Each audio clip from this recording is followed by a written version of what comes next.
So good afternoon and welcome to Potterland Farm down in southwest Scotland. We're in Dumfries and Galloway, just outside the town of Castle Douglas. This is pre-recorded, so we are not live because we lambed in March, so they're getting big even as I'm doing this video, and we didn't want them getting much bigger because a wee lamb is what you've all tuned in to see. Not really us, but I've got my own wee lambs here. Do you want to introduce yourselves? Hi, I'm Gregor. I'm Jessica. And they're probably the reason we got back into sheep. So my husband and I farm here on 160 acres.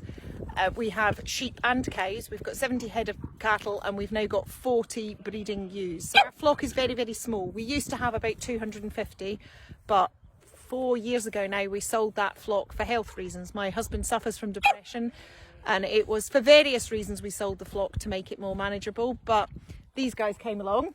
Well, they were here at that point anyway, but they decided that they wanted to get involved more, so we bought 20 and it's become 40. And looking at some of the female lambs that have been born this year, it'll be 60 next year, and we're doing what every sheep farmer does and getting bigger and bigger.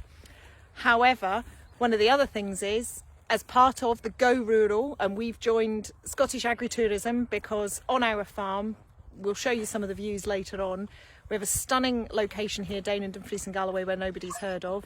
We've got some great stock and we want to get people onto our small family farm. 160 acres is considered a small farm. So we're going to do you a tour of the farm, and if you're anything like me, it's always nice to know where the farmer lives, and that's our house. And to this side of me here is our maternity field. So it's immediately in front of the house, which means every time we come out we can see what's going on. And there is only one sheep in it at the moment, and that's got a single lamb. It's got a slightly sore back leg, so we're keeping an eye on there. It's doing grand. Look, it's right in with its mum and it's quite happy. But we'll keep it here just to keep an eye on, and then if it needs anything, it's a bit easier to catch. But actually, it's doing fine. We're just keeping an eye. We come down our hill, and then the steading is round and about me. Now, I haven't worked out how to do the change. We have a mixture of old farm buildings there with the newer ones. So you'll see these new sheds here. Now, one of the problems with family farms, we have these old traditional steadings that are no use for modern tractors and feeding things. So a lot of farms you'll see will have modern buildings like this. Now, we call this our hay shed.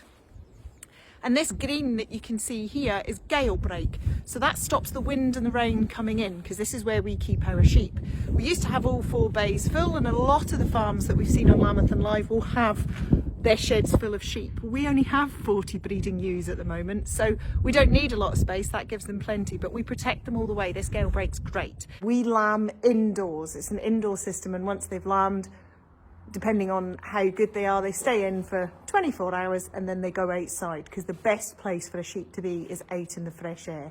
They get less diseases. That's where they need to be, and the fresh grass coming through at this time of year is perfect for them to get plenty of milk to bring up their newborn lambs. So these girls behind us, we check them regularly throughout the day. When I say regularly, probably every couple of hours, if not more often than that, depending on what we do and where we are around. The red thing you can see just here, this is their silage. So they eat silage when they're in the shed, which is basically fermented grass that we grew last summer. And we have cows here on our farm as well, so the silage gets fed to the cows and sheep, but the sheep always get the best silage, because poor quality silage can lead to problems in sheep. So we keep the best for our sheep. They really are treated very well here.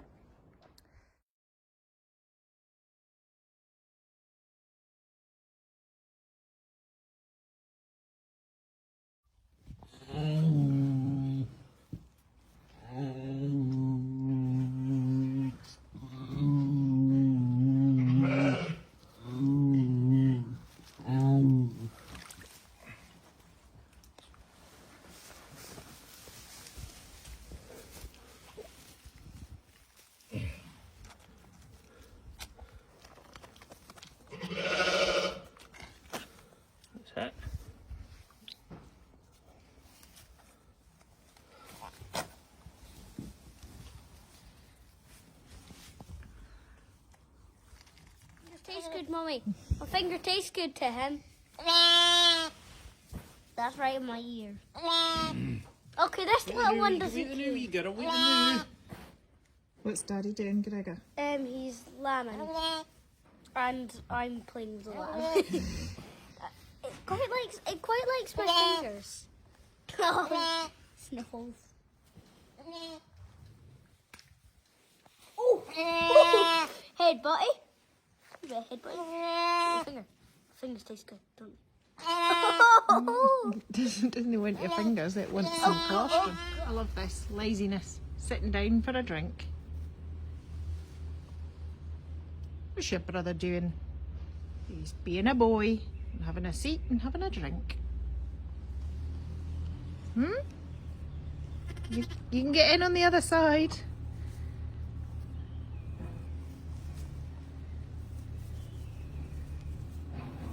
I'll try and fight in with him. I just love the fact he's just sitting down.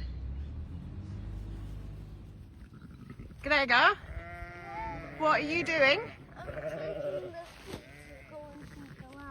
Yeah, who's this one here that always comes and speaks? Number 5, and she's actually got the biggest lambs, even though that number 1 was the first one. To lamb, yeah. She's got the biggest, like, as you get 18 to number 5. You can see the size difference between them, can't you? Because number 5's got really good mums. Number 18's just been put out here a couple weeks. She's probably about 2 weeks old, yeah. Most of them in this field are about 2 weeks old. So number 5 isn't. Because we lamb in early March, into March. But the weather's just warming up just now, which is why a lot of people lamb just now, so they can get the sheep right out. But we've got a lovely crop of lambs here, and here she is. She's always following. Looks like there's a lamb over the wrong side of the road. Where do you think that? Now that's a good shepherd's eye there, Gregor. You're coming out in the field and you're watching everything that's going on. It does look like there is a lamb. Maybe it does. Let me see if I can zoom in that. I think it's the other side, but we'll go and investigate once we've fed these.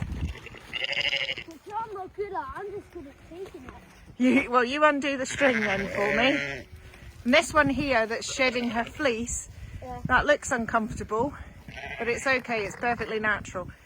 And she'll be warm enough at the moment. These do get clipped once a year, and we have Scotch mules.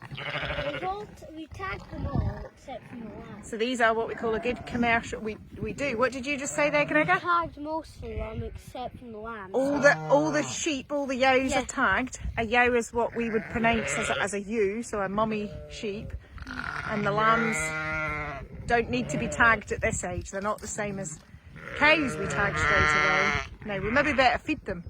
So, can you hold this while I feed them, or are you going to feed it? Okay, you see if you can get Okay. me level. You're just gonna feed them, then we're gonna check if that lamb back there is. Get a bit more to the next field though, because they've got some triplets in it. I know, so we'll have to walk all the way back. This gets quite tiring. This gets quite Well, tiring. you can take the bag then. You do the heavy lifting. Okay. I'll take more. Okay. Not quite straight through the middle, let them settle. But look how the mums come in and the lambs, usually, if we weren't here causing a problem, go out to play. You'll need to go to the gate, Gregor. But you check the lambs and you see here, this one here, its tail, it's a shorter tail, but that one's got a longer tail. That's what we call, we ring their tails to make sure they don't get infection in the summer months. So it keeps it shorter and makes sure it keeps it all clean, because if And sheep's... also it doesn't get as mucky. It doesn't get as mucky, exactly. So muck can cause problems and cause diseases for sheep. So it doesn't cause them any harm. It just drops off naturally, and round the field you find little bits of some of the wool on the field is coming from the mums, and some of it is just a wee tail fallen off. But the birds use it for their nests, so it's really, really good, and it makes sure it keeps them nice and healthy as they grow. I couldn't see any of the other side of the fence, so I think we're all safe. You think we're all safe. Right, we'll go through to the next field then. My little video man here. It's a good job we're not doing live because I just did a bit to camera and forgot to press record.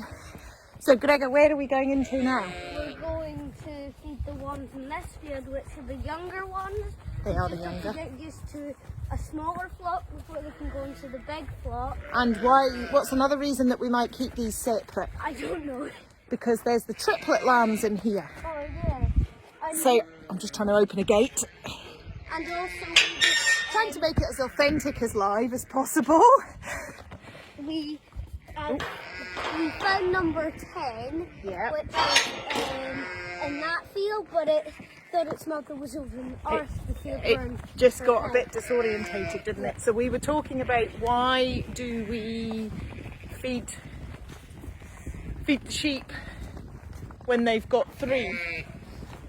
To produce more milk. To produce more milk so that they can keep their 3 alive. It keeps them healthier. It's like anything. If the mum's putting a lot of effort into producing milk, she needs it in here. I'm not going to show where it's coming out of. And how many teats does a sheep have? 2. So is that why it makes it difficult for her to rear 3 Yeah. lambs? Because not all 3 can drink at the same Yep. time, can they? Some people have had 6. We've never had 6 on this farm. That was in the news this year, wasn't it? Highly unusual. And at the time our triplets were born, one of them was actually quads, and one of the 4 got twinned on to another mummy, which is now out in the field. It was successful, so she's now come out with 2. But actually, the 2 were triplets. We didn't have anyone needing a spare lamb, and the mums were making such a good job of them. They've gone out to the grass with 3. It's not ideal, but they're doing really, really well. When they come over to the flock, I'll show you in a minute. But it's really good. We've got some great mummies. Tends to be sheep that are a wee bit older that have a few more lambs, multiple births. So what we would call a hog, which is a first, it's never been shorn, so it's never had its fleece off. We put them to the rams, to the tups, as we would call them, the male sheep, and they have their lambs. Number 9 is They really good. tend to have singles, and they tend to be a bit nervous. Right, so who have we got here? You going to feed these then, Gregor? We've got It is an absolutely glorious day here. And if I swing you around here, here's a mum. She's got 3. We called her A. Oh no, that's B actually. I can't read backwards on here. And if you have a look, they're 3 roughly evenly sized lambs, but they're making a really good job. And over coming in at this side is I've B. got a lump. Lift the end of the bag up to tip it out gently. And there's A over there with her 3. And see how that's a really good mum. All in, all know where the mum is. Forgive me for a second whilst I take you away from the sheep and lambs to this old building behind me. This is the old mill here at Potterland, and this is the start of our diversification project. It features the history, the detail in a new Channel 5 programme that we filmed with some guidance from Adam Henson about family firm diversification. So I hope when that comes out, you'll keep an eye and learn a bit more about Potterland and what we're trying to do here on our small family farm. But one of the things that has always struck me about farmers, probably particularly my husband, but all of them, is their imagination and what they can do with what they've got. Everything is make use. You know, this is an old building, and I'll show you in here just for a second. It's got no walls, no roof.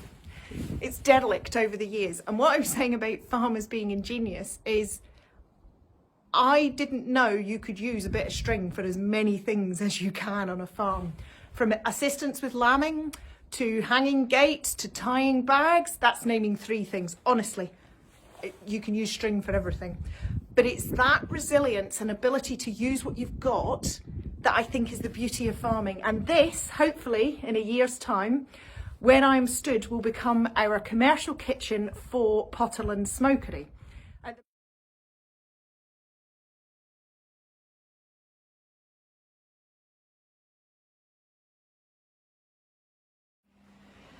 So this is a spot on our farm that we call the Fairywood. Fairywood. The kids have loved coming exploring up here. It's just up the back road from the main farmsteading. You'll see the burn in the background and all this. What's this green here, Jessica? This is wild garlic. Wild garlic. Let's come in close. So we have an abundance of wild garlic. It's not smell-o-vision, but it's quite strong smelling around here, isn't it? Yeah.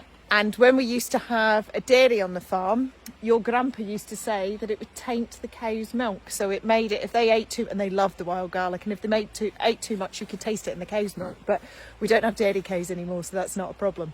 But we do have children, and we do have lamb that we smoke. So we take this wild garlic, dehydrate it, turn it into wild garlic salt, and then we can rub that onto our lamb before smoking it. So we're adding the proper flavours of local. You couldn't get any more local than that, and rub it into our lamb.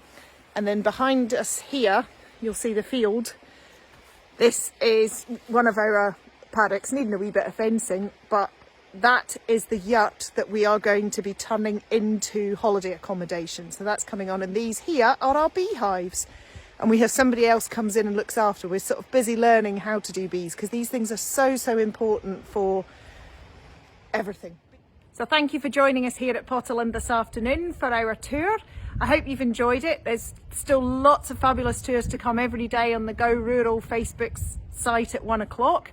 Tomorrow it's Debbie and Neil McGowan up at Inchiach in Perthshire. So a totally different farm. You're going from our 40 breeding ewes here to I think it's about 1,200. So a completely different experience, but brilliant. She was Sheep Farmer of the Year 2020. So make sure you tune in tomorrow, and remember to look out in Channel 5 for more detail and history and workings about Potterland.